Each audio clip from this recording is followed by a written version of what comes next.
Hello guys, ഞാനിപ്പോൾ നിൽക്കുന്നത് ഞാൻ പണ്ട് അസംബ്ലി കൂടിയിട്ടുള്ള അതേ കൊടിമരത്തിൻ്റെ കീഴിലാട്ടോ.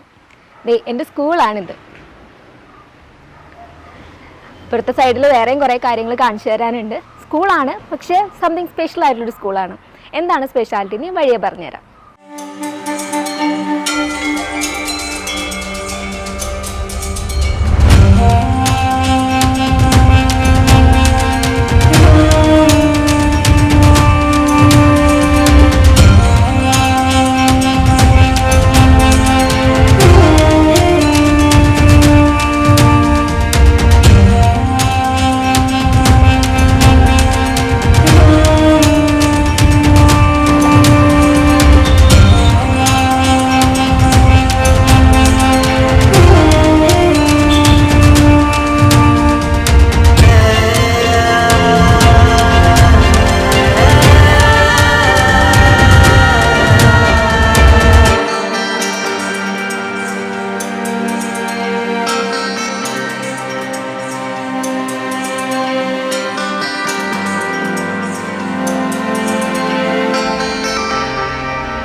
സ്കൂളിനകത്തൊരു ക്ഷേത്രം, ഓണിയൻ ക്ഷേത്രവും ഓണിയൻ സ്കൂളും. ഈ പ്രത്യേകതയാണ് ഇങ്ങനെയൊരു വീഡിയോ ചെയ്യാനുള്ള പ്രധാന കാരണം. എന്നാൽ എന്നെ ഇതിലേക്ക് എത്തിച്ചതിനു പിന്നിൽ മറ്റൊരു കാരണമുണ്ട്. ഞാൻ പഠിച്ച സ്കൂൾ കൂടിയാണിത്. അന്ന് മുതലേയുള്ള സംശയമായിരുന്നു, സ്കൂളാണോ ആദ്യം ഉണ്ടായത്, ക്ഷേത്രമാണോ ആദ്യം ഉണ്ടായത് എന്ന്. എങ്ങനെയാണ് സ്കൂളിനകത്തൊരു ക്ഷേത്രം ഉണ്ടാക്കിയത് എന്ന് അന്ന് ആലോചിച്ചിട്ട് ഒരെത്തും പിടിയും കിട്ടിയിരുന്നില്ല. അങ്ങനെ ഒത്തിരി സംശയങ്ങൾ ബാക്കി വെച്ച പഠനകാലത്തിന്റെ ഓർമ്മയാണ് ഇന്നത്തെ ഈ വീഡിയോയിലേക്ക് എന്നെ എത്തിച്ചത്. ഓണിയൻ എന്ന് പറഞ്ഞാൽ ഉള്ളി, ONION. എന്നാൽ ഇവിടെ ONIYAN ആണ് ഓണിയൻ ക്ഷേത്രത്തിന്റെയും ഓണിയൻ സ്കൂളിന്റെയും സ്പെല്ലിംഗ് വരുന്നത്.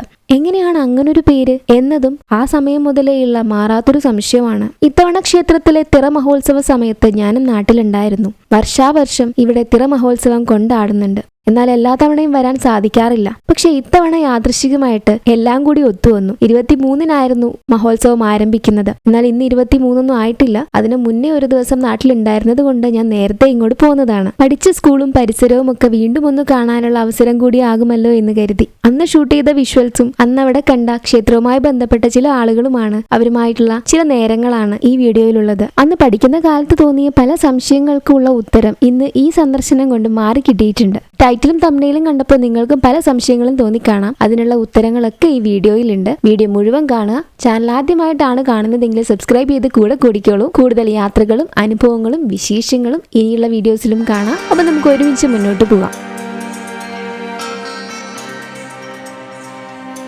എന്തിനാട്ടോ ഇതിങ്ങനെ വെക്കുന്നത്? ഇത് നമ്മള് കൊല്ലത്തിൽ ഇങ്ങനെ കുഴി കുഴിച്ചിട്ട് വെക്കുന്ന സാധനം ദേവന്മാർക്ക് വേണ്ടിയിട്ട് വെക്കുന്ന ഇതാണ്. മണ്ണിലടിയിൽ വെക്കുന്നത് നമ്മൾ ഇത് പുക വെച്ചിട്ട് പുകപ്പിക്കുക. നമ്മൾ ഇവിടെ ഇപ്പം സ്ഥിരമായിട്ട് എങ്ങനെ ചെയ്യുന്ന കൊല്ലത്തിൽ ഇങ്ങനെ ചെയ്യല്. ഇവിടുത്തെ ആചാരം. എല്ലാവരും വെച്ചാൽ വേറെ കുഴി വെച്ചിട്ട് വെക്കും. നമ്മളിങ്ങനെ മണ്ണിന്റെ അടിയിൽ പുക വെച്ചിട്ട് വെക്കുക ചെയ്യാം. 3 ദിവസം കഴിഞ്ഞിട്ട് എടുക്കും. 3 ദിവസം കഴിഞ്ഞാൽ പോകും. എന്നിട്ട് അത് ഉത്സവത്തിന് വേണ്ടി ഉപയോഗിക്കും. ഉത്സവത്തിന് വേണ്ടി ഉപയോഗിക്കും. ദേവന്മാർക്ക് കൊടുക്കും. എന്നിട്ട് പല വെച്ച് മൂടുവോ? പല വെച്ച് മൂടിയിട്ട് നമ്മൾ പായിട്ടിട്ട്. ചേട്ടന്റെ പേരെന്താ? എന്റെ പേര് വിനോദ് കുമാർ. ഈ ക്ഷേത്രത്തിന്റെ നമ്മള് അവകാശികൾ എന്നാ പറയാ അല്ലേ? അതെങ്ങനെ പാരമ്പര്യമായിട്ട് ചെയ്യുന്നത്? കൊറേ പേരുണ്ടോ അങ്ങനെ? അവിടെ കുടുംബക്കാർ കൊറേ പേരുണ്ട്. ഓരോരുത്തർ ഓരോ കാര്യങ്ങൾ ചെയ്യും. ഓരോ കാര്യങ്ങൾ ചെയ്യാം. വൈകുന്നേരം നമ്മളിവിടെ വന്നു കഴിഞ്ഞാല് ദീപം തെളിക്കുക മറക്കണ്ടിട്ട്. കത്തിച്ചാവണമെന്നില്ല. അതുപോലെ കത്തിച്ചല്ലേ അതുപോലെ കത്തിക്കും. നമ്മളിപ്പോ ക്ഷേത്രത്തിന്റെ ഒരുപാട് വിഷ്വൽസ് കണ്ടു കഴിഞ്ഞു. വിഷ്വൽസിന്റെ കൂടെ നമുക്ക് ഇവിടെയുള്ള ആളുകളോട് ക്ഷേത്രത്തിനെ കുറിച്ചും മറ്റു കാര്യങ്ങളും അന്വേഷിക്കാം. അപ്പൊ ഇനി സംസാരിക്കാൻ പോകുന്നത് എനിക്ക് അറിയാവുന്ന ഒരാളാണ്.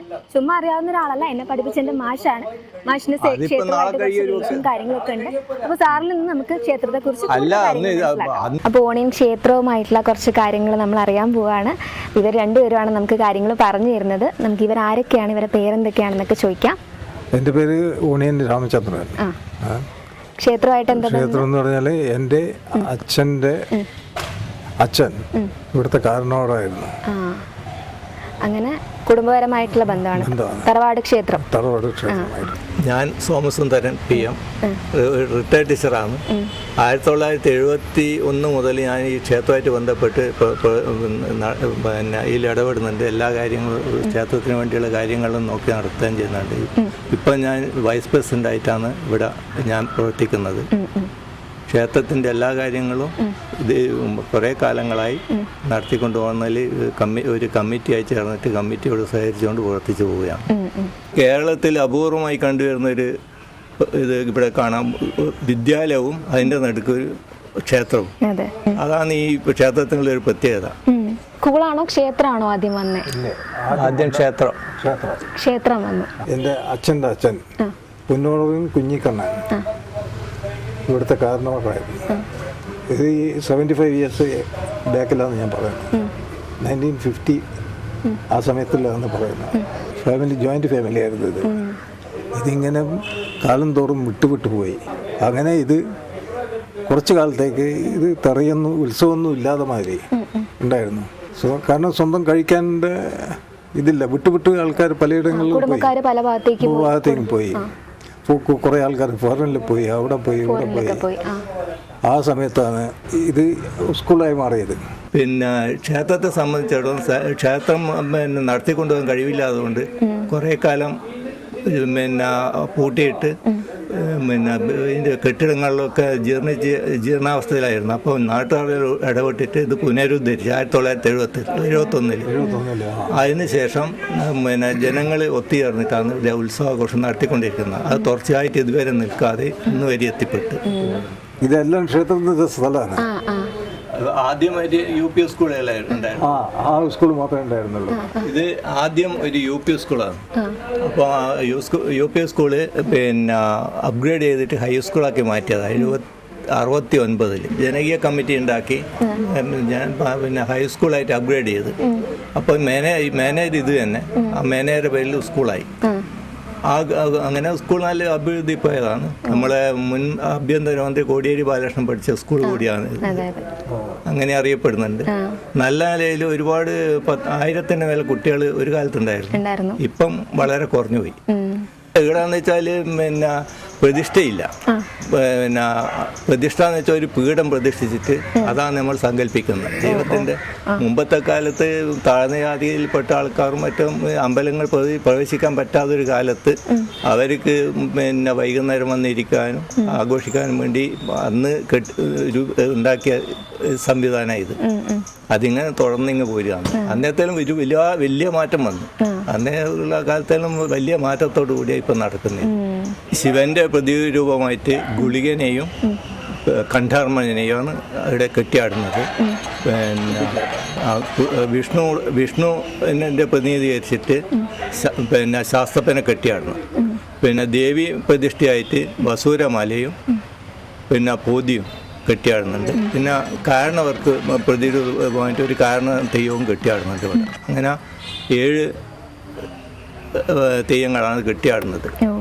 ജനുവരി 24, 25, 26 തീയതികളിലാണ് എല്ലാ വർഷവും തറമഹോത്സവം കൊണ്ടാടുന്നുണ്ട്. ഇപ്പം കുറച്ചു കാലമായിട്ട് പൊതുജനങ്ങളുടെ കലാപരിപാടികളും സാംസ്കാരിക സമ്മേളനവുമായിട്ട് 1 ദിവസം കൂടി കൂട്ടിച്ചേർത്തിട്ട് 23, 24, 25, 26 തീയതികളിലാണ് ഇവിടെ പിന്നെ ഉത്സവം ആഘോഷിക്കുന്നത്. അപ്പം എല്ലാ ജനങ്ങളും ഒത്തുചേർന്നിട്ട് വളരെ ഭംഗിയായിട്ട് ഇതുവരെ നടത്തിക്കൊണ്ടു പോകുന്നുണ്ട്. അതുപോലെ പിന്നെ പണ്ടുണ്ടായിരുന്ന പോലെയല്ല, ഒരുപാട് പ്രവർത്തനങ്ങൾ ഇവിടെ നടത്തി നല്ല സൗകര്യങ്ങൾ ഒരുക്കി, ജനങ്ങൾക്ക് ഇരിക്കാനും പിന്നെ മറ്റും ഉള്ള എല്ലാ സൗകര്യങ്ങളും ഒരുക്കി. പിന്നെ എല്ലാ വർഷവും ജനങ്ങൾക്ക് ഒരു 1000-2000 ആൾക്ക് അന്നദാനം ഇവിടെ നടത്തിക്കൊണ്ടു പോകുന്നുണ്ട്. അതുപോലെ ഇപ്പോൾ വർക്കിംഗ് ഡേയ്സ് കൂടെ ഉൾപ്പെടുത്തിയിട്ടാണ് ഉത്സവത്തിന്റെ ചടങ്ങുകൾ എന്ന് പറഞ്ഞു. വർക്കിംഗ് ഡേ പഠനത്തിന് ഇവിടെ യാതൊരു തടസ്സം ഉണ്ടാകും. കാരണം 26-ാം തീയതി റിപ്പബ്ലിക് ഡേ ആണ്. 26 എപ്പം പൊതു അവധിയാണല്ലോ. അപ്പൊ അതുകൊണ്ട് പഠനത്തിനെ ഒന്നും ബാധിക്കുന്നില്ല. എല്ലാ വർഷവും 26 സെയിം ഇങ്ങനെയാ വരിക. ജനുവരി 26 അവസാനിക്കുക. പിന്നെ അതിവർഷമുള്ള കൊല്ലം ചെറിയ മാറ്റം വരും. പിന്നെ ഇവർക്കെല്ലാം വലിയ പൈസ, നല്ല പൈസയും കൊടുക്കുന്നുണ്ട്. കിട്ടുന്ന കോലധാരികൾക്ക് നല്ല പൈസ കൊടുക്കുന്നുണ്ട്. പൈസ പിന്നെ ഇവിടെ ക്ഷേത്രത്തിൽ തന്നെ വരുമാനം ഉണ്ടാക്കുന്നുണ്ട്. ഫണ്ട് മറ്റ് രൂപത്തിൽ ഫണ്ട് ഇങ്ങനെയുള്ള കാര്യങ്ങളെല്ലാം നടത്തി പിന്നെ തറവാട്ടിൽ നിന്നുള്ള ആൾ കൊണ്ടുത്തരും, പൊതുജനങ്ങൾ നേരിട്ട് കൊണ്ടുത്തരും. പിരിവിന് പോക്കില്ല, ജനങ്ങൾക്ക് ഇങ്ങോട്ട് കൊണ്ടുതരും. ഇങ്ങോട്ട് കൊണ്ട് വീട്ടിൽ പോയി പിരിക്കില്ല, ആരോടും വീട്ടിൽ പോയി വാങ്ങിക്കില്ല. അതൊരു വ്യത്യാസമാണ്. പൊതുവെ ക്ഷേത്രങ്ങളൊക്കെ വീടുകളിൽ പോയിട്ടാണ് പൈസ നമ്മൾ വീട്ടിൽ പോയി വാങ്ങിക്കില്ല, ആൾക്കാരോട് എത്തിക്കും. നമുക്ക് ഈ ക്ഷേത്രത്തിന്റെ ആവശ്യത്തിന് വേണ്ട പിന്നെ പൈസ ഇവിടെ എത്തിച്ചേരും. അത് ഇതുവരെ മുടങ്ങിയിട്ടില്ല. ഇവിടെ അങ്ങനെയാണ്. നമ്മൾ മുമ്പ് കുറെ മുമ്പ് ഇതിന്റെ തുടക്കത്തിൽ വേണ്ടി വന്നതിന്, അതിനുശേഷം ഇപ്പം കുറച്ചു കാലമായിട്ട് ആഘോഷത്തെ ഈ തിരക്ക് വേണ്ടിയിട്ട് പിരിക്കില്ല. താല്പര്യമുള്ളവർ അവര് മനസ്സോട് കൂടി അങ്ങോട്ട് ചോദിക്കില്ല, അവര് തീർന്നതാണ്. അങ്ങനെ ഇതുവരെ ഭംഗിയായിട്ട് നടത്തിക്കൊണ്ടുപോകുന്നു. പിന്നെ പറഞ്ഞു വരുമ്പോൾ നമ്മുടെ പേര് ഓണിയൻ ക്ഷേത്രം, ഓണിയൻ ഹൈസ്കൂൾ എന്നൊക്കെയാണ്. സ്കൂളിന് ക്ഷേത്രത്തിന്റെ ഭാഗമായിട്ട് ഓണിയൻ എന്ന് പേര് വന്നതാണോ? അല്ല, ഓണിയൻ തറവാടാണ്. തറവാട്ട് പേരാ? തറവാട്ട് പേര് ഓണിയൻ എന്നുള്ള തറവാട്ട് പേര്. അത് പിന്നെ അവര് ഇവിടെ സ്കൂൾ മാത്രമേ അവർക്കുള്ളൂ. പിന്നെ ഈ ക്ഷേത്രം പുന്നോറം തറവാട്ടിൻ്റെ ആണ്. അവരാണ് താഴെ വഴിയായിട്ട് ഇങ്ങനെ മരുമക്കത്തായിട്ട് ഇങ്ങനെ വന്നുകൊണ്ടിരിക്കുക. പിന്നെ സ്വത്ത് ഒരുപാടുണ്ടായിരുന്നു. ഓരോ കാരണന്മാർ വരുമ്പോൾ ഇത് വീതിച്ചിട്ട് മക്കൾക്ക് കൊടുത്തിട്ട് ഇങ്ങനെ സ്വത്ത് ക്ഷയിച്ച് വന്ന അവസാനം ഈ പറമ്പും മാത്രമേ ഉള്ളൂ. പറമ്പ് മുഴുവൻ നമുക്കില്ല. ക്ഷേത്രവും ഇത് കെട്ടിയാണ്ട സൗകര്യം മാത്രമേ ഇപ്പം ക്ഷേത്രത്തിനുള്ളൂ, ബാക്കിയെല്ലാം നശിച്ചു പോയി. അന്നേരം വെച്ചാൽ ഓരോ കാരണം വരുമ്പോൾ അത് അവരെ വേണ്ട ആൾക്കാർക്ക് സ്വത്ത് എഴുതി കൊടുക്കും.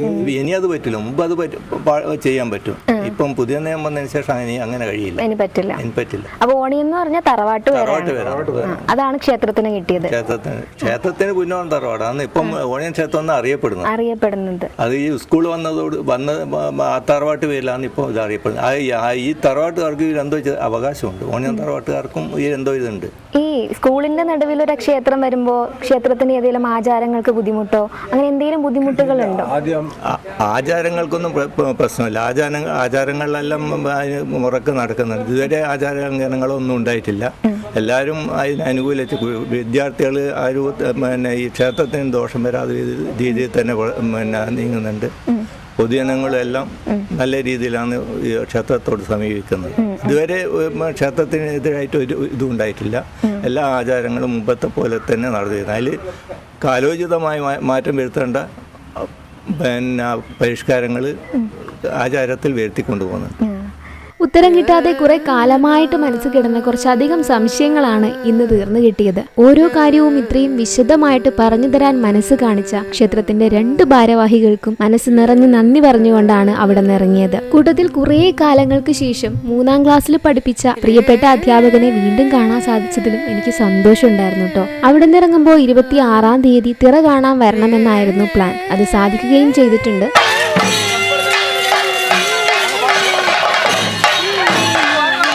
അതിന്റെ വീഡിയോ ഈ വീഡിയോയ്ക്ക് ശേഷം അപ്ലോഡ് ചെയ്യുന്നതായിരിക്കും. ലിങ്ക് മുകളിൽ ഐ ബട്ടണിലും കൊടുക്കാം, എൻഡ് സ്ക്രീനിലും കൊടുക്കാം. ഇപ്പോഴും സബ്സ്ക്രൈബ് ചെയ്തില്ലെങ്കിൽ സബ്സ്ക്രൈബ് ചെയ്യുക. ഓണിയൻ സ്കൂളിനെയും ക്ഷേത്രത്തെയും ഇഷ്ടമായെങ്കിൽ ലൈക്ക് ചെയ്യാൻ മറക്കരുത്. ഒപ്പം ക്ഷേത്രത്തെക്കുറിച്ചും അതുപോലെ സ്കൂളിനെ കുറിച്ചുള്ള നിങ്ങളുടെ അഭിപ്രായങ്ങളും ഈ വീഡിയോയെ കുറിച്ചുള്ള അഭിപ്രായങ്ങളും കമന്റ് ചെയ്യാം. അപ്പോൾ അടുത്ത വീഡിയോയിൽ വീണ്ടും കാണുന്നത് വരേക്കും this is your campus girl signing off. By.